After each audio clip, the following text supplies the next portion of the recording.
انور رضا صاحب، سب سے پہلے تو آپ اس پریس کانفرنس پر کچھ کامنٹ کر دیجیے اور اس کے بعد میں یہ جاننا چاہوں گی آج کی جو ہم سماعت ہوئی ہے جسٹس طارق جہانگیری کے خلاف منفی سوشل میڈیا مہم چل رہی تھی اور اسلام آباد ہائی کورٹ میں فل کورٹ نے سماعت کی ہے.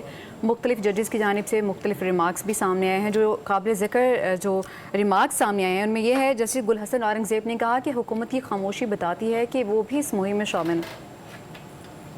بالکل جی، بلاول بھٹو زرداری نے آج جو پریس کانفرنس کی ہے اس کا مقصد کیا تھا کہ وہ پیغام دینا تھا گورنمنٹ کو. آپ دیکھیے کہ بجٹ سے پہلے وہ چاہتے تھے کہ بجٹ کی تیاری سے پہلے ان کے ساتھ بات کی جاتی، ان کی انپٹ لی جاتی، جو کہ گورنمنٹ نے نہیں لی. بعد میں آپ نے دیکھا کہ اسحاق ڈار اور جو سینئر وزراء تھے انہوں نے بڑی مشکل سے پاکستان پیپلز پارٹی کو منایا. اور آپ نے دیکھا بھی ہوگا، ہم نے کہا تھا کہ یہ مان تو جائیں گے کس بنیاد پر کہ جب ان کے ایم این ایز کو فنڈز دیے جائیں گے. وہ بات انہوں نے مان لی اور کچھ ان کے جو مطالبات تھے وہ بھی تسلیم کر لیے گئے. اسی بنیاد پر ہم یہ کہتے ہیں کہ یہ کمزور حکومتیں ہوتی ہیں جو اتحادیوں کے ساتھ مل کر بنتی ہیں. وہ اپنے نہ تو ایجنڈا پورا کر سکتی ہیں اور نہ اپنے گولز اس طرح اچیو کر سکتی ہیں جس طرح ایک سنگل لارجسٹ پارٹی اگر اس کے پاس گورنمنٹ ہو تو. بلاول بھٹو زرداری نے آج یہ بات کہی کہ ان کے بغیر ان کے ساتھ ان کی وجہ سے ہی مسلم لیگ نون کی حکومت ہے. ڈیفینیٹلی ایسا ہی ہے، لیکن یہ بات کرنے والی نہیں تھی. یہ کرنے کیوں ضروری تھی؟ شاید پھر کوئی میسیج تھا، پھر کوئی پیغام تھا جو شہباز شریف کو اور پاکستان مسلم لیگ نون کو دینا تھا. خیر وہ دے دیا گیا. اور یہ بھی چل رہا ہے کہ بجٹ کے بعد انہوں نے گورنمنٹ میں بھی آنا تھا. ابھی وہ بھی بات چیت ہو رہی ہے. بہت سارے ان کے مطالبات مان لیے گئے ہیں، بہت سارے تحفظات ہیں جن کو ابھی دور کرنا ہے. شاید اسی وجہ سے انہوں نے بڑی سافٹ اور بڑی سخت سی گفتگو بھی اپنی آج ایک پریس کانفرنس میں کی. دوسری بات آپ نے جو جسٹس طارق محمود جہانگیری صاحب کے بارے میں کہی، سب جوڈس معاملہ ہے، کم بات کریں گے لیکن کریں گے ضرور.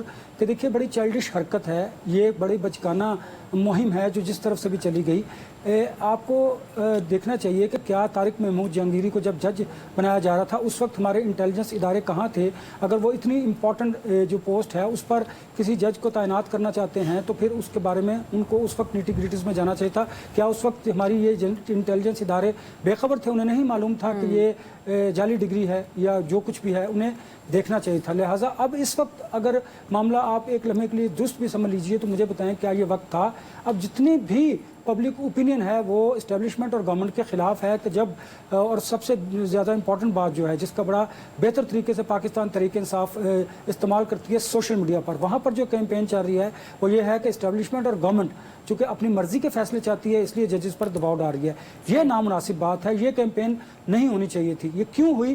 یہ میں سمجھتا ہوں کہ جنہوں نے بھی یہ کیمپین لانچ کی ہے ان کی بچگانہ سوچ تھی، چائلڈش حرکت تھی اور اسی وجہ سے یہ سارا کچھ ہوا. اس لیے اس سے اجتناب کرنا چاہیے. اب ججز نے فل کورٹ اس پہ بینچ تشکیل دیا ہے اور آج اس کی سماعت بھی ہوئی ہے. انہوں نے اٹارنی جنرل سے بھی بڑی بحث کی ہے اور آج عامر فاروق صاحب جو چیف جسٹس ہیں انہوں نے بھی کہا ہے کہ جو بھی اس میں انوالو ہے اسے گرمیوں جو ہیں وہ جیل میں جیل میں گزارنی چاہیے. یہ اپنی طرف یہ ریمارکس اپنی جگہ پر، لیکن اس طرح کی جو کیمپینز ہیں اور اس طرح کا جو مائنڈ سیٹ ہے ہمیں اسے تبدیل کرنے کی ضرورت ہے. دیکھیے یہ بہت ساری چیزیں جو ہیں ہمیں درست کرنی چاہیے اور اس کے لیے ادارہ جاتی ریفارمز کی ضرورت ہے. ہمیں اس سوچ کو تبدیل کرنا ہے. پھر آپ جو سوشل میڈیا پر کیمپین چل رہی ہے جس کی طرف سے بھی ہو آپ نے اس کو درست کرنا ہے، اس پر اتھارٹی بنا دیجئے. دیکھیے ہمیں مادر پدر آزادی قطعاً نہیں چاہیے. ہم ہمیشہ اس بات کا اظہار کرتے ہیں کہ تمام اداروں کو اس میں اصلاحات کی ضرورت ہے، اس میں ہم بھی شامل ہیں. تو اصلاحات کا آغاز تو کیجئے، لیکن جب آپ اپنی مرضی کے فیصلے چاہیں گے اور اس طرح کی کیمپین لے کے آئیں گے تو اس کے نیگیٹو امپیکٹ پڑیں گے. وہ دوررس نتائج جو ہیں وہ ریاست کو نقصان پہنچائیں گے.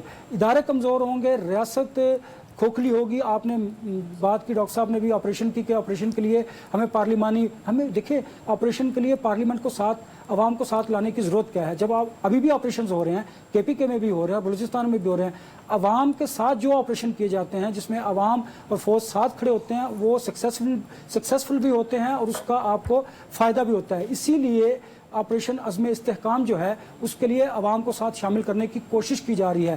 یہ کام ہے صوبائی حکومتوں کا. انہیں چاہیے کہ عوام کو یہ موبلائز کریں، بتائیں کہ یہ آپریشن کیوں ناگزیر ہے. پارلیمنٹ ہم نے کہا تھا کہ اے پی سی بلا لیجئے.